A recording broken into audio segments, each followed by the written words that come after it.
Fala galera, meu nome é Ricardo, para quem não me conhece. Eu já fiz a apresentação no outro vídeo, então não vou repetir para poupar tempo. Eu estou aqui na Alemanha fazendo Ciência Sem Fronteiras. Eu consegui fazer a extensão, então eu vou ficar 19 meses. E no momento eu estou trabalhando numa empresa, fazendo um estágio. E eu já estudei um ano na Ruhr Universität Bochum, onde eu tive contato com uma série de matérias muito interessantes e diferentes do que a gente poderia ter no Brasil. Eu fiz uma matéria de tratamento de águas residuárias, com foco europeu, que é um sistema aerado. Fiz uma matéria também bem parecida com uma que a gente tem no sétimo período, só que um pouco mais profunda em relação a tratamento térmico de resíduos sólidos.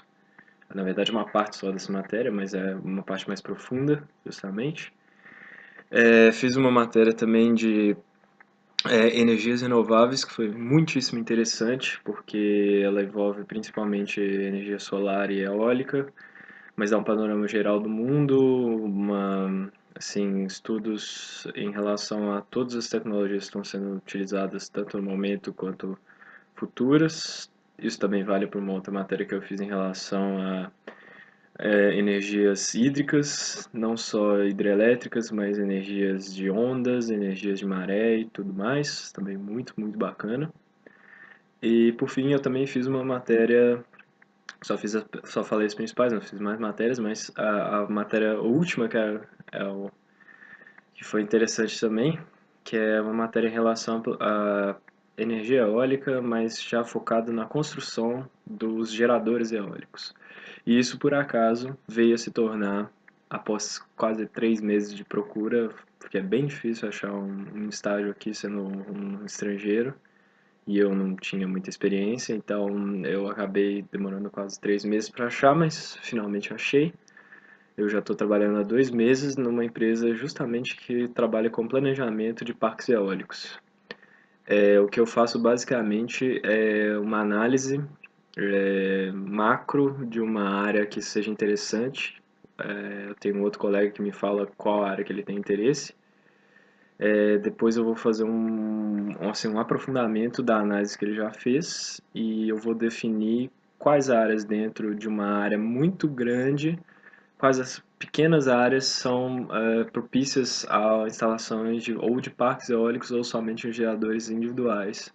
E o que eu considero nesse estudo normalmente são os estudos ambientais, porque assim como no Brasil eles têm uma série de restrições para construção em áreas de preservação, áreas que tenham eventualmente um corpo hídrico, principalmente para nós é muito importante também a questão dos pássaros e morcegos, porque os geradores eólicos têm um histórico comprovado de mortandade desses, desculpe a palavra, mortandade desses animais, então eles são muito importantes. E, por fim, eu também tenho que levar em consideração áreas que tenham qualquer tipo de instalação humana, seja casas individuais, seja já cidades inteiras, porque esses geradores geram uma certa quantidade de ruído e aqui na Alemanha existe uma legislação muito, muito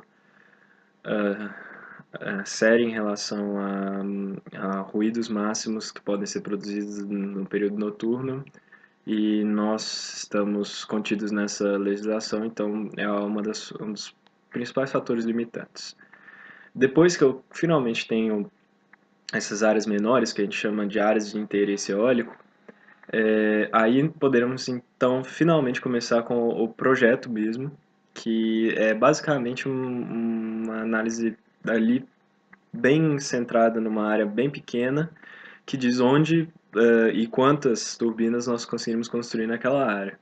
Isso demanda um pouco de tempo e claro que esse projeto é mudado várias e várias vezes, porque às vezes nós dependemos de quais proprietários daqueles terrenos onde a gente está interessado em construir vão fazer o contrato, vão permitir a construção.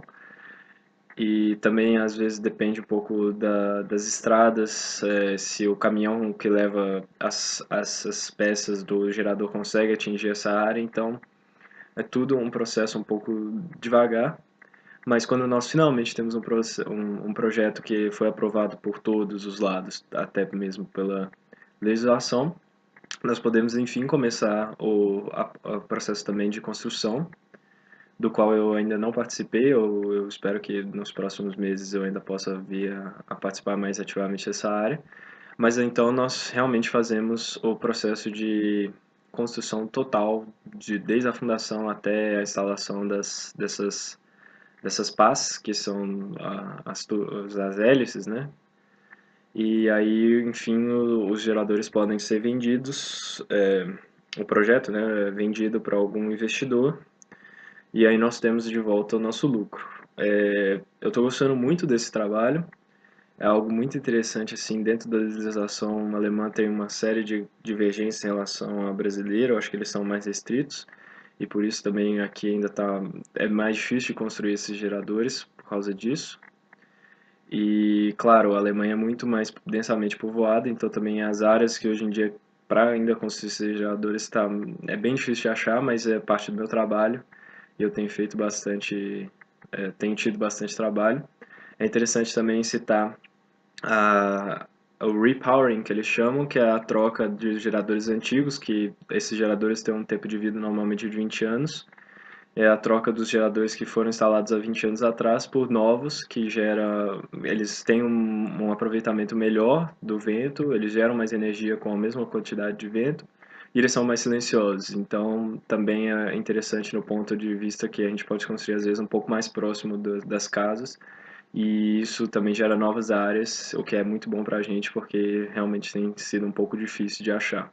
Coisa que é bem diferente no Brasil, porque no Brasil nós temos uma área enorme, então é algo muito promissor para a gente, principalmente para escapar do nosso fatídico momento, que as secas realmente têm tornado a nossa tão querida energia hidrelétrica um pouco mais duvidosa, então é algo a se pensar no futuro também, um pouco essa diversificação da nossa matriz energética, aproveitar também a nossa quantidade de sol, que é absurda, e vamos tentar mudar um pouco esse país. E acho que o papel do engenheiro ambiental também é muito grande nisso. E acho que eu também posso ser um profissional muito essencial nessa área que vai trazer coisas novas e vai ser algo bom também para o futuro. E tudo isso, claro, foi disponibilizado pela experiência do Ciências Sem Fronteiras, algo que está sendo sensacional para mim e acho que pode ser para vocês também. Então, se vocês ainda tiverem interesse e possibilidade de se inscrever, vale a pena. Até logo, boa terceira semana de engenharia para vocês e a gente se vê em março.